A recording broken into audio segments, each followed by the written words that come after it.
Первый дом пионеров находился на улице Красногвардейская. В 1972 году был переведен в общежитие гидростроителей 8-й комплекс, рассказывает Светлана Ивановна Пипникова. Она возглавила учреждение в 1973 году, и благодаря ей и Ролану Быкову начали строить новое здание для дворца. Известный режиссер, актер и общественный деятель посетил дом пионеров, когда он находился в подъезде одной из пятиэтажек в 25-м комплексе. В каждой комнате, в каждой кухне, прихожей дети, педагоги.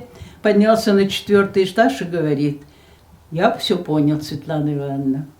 Потом он на съезде учителей, вернее, депутатов Государственной Думы выступил и сказал: недавно я был в Набережных Челнах и был во Дворце пионеров. А там не дворец пионеров, а подъезд пионеров.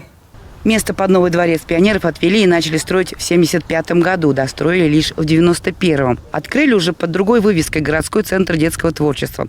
Никто не знает, что по проекту. Там должна быть обсерватория, спортивная школа с 2 бассейнами, музыкальная школа, которую оттяпало управление культуры, ну и всякие гаражи, теплицы и так далее, и так далее. Никто этого не знает, кроме меня.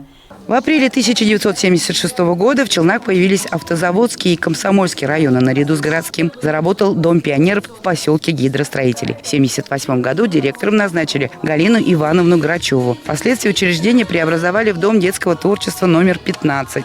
Солнце сияло одно на всех, верили в дружбу без лишних фраз. Стоит отметить, что в 1989 году на Всероссийском слете в Волгограде старшеклассники Республики Татарстан были представлены штабом Комсомольского дома пионеров и школьников. Эстафету передали будущим поколениям. Спустя много лет в Доме детского творчества номер 15 работают штабы самых крупных детских общественных организаций, городского совета учащихся и российского движения школьников. И мы горды, что мы продолжаем традиции, заложенные пионерами. В 2023 году Дом детского творчества, преемник Дома пионеров, будет отмечать 45-летие. Лилия Денисова, Алексей Шатунов специально для программы «Город».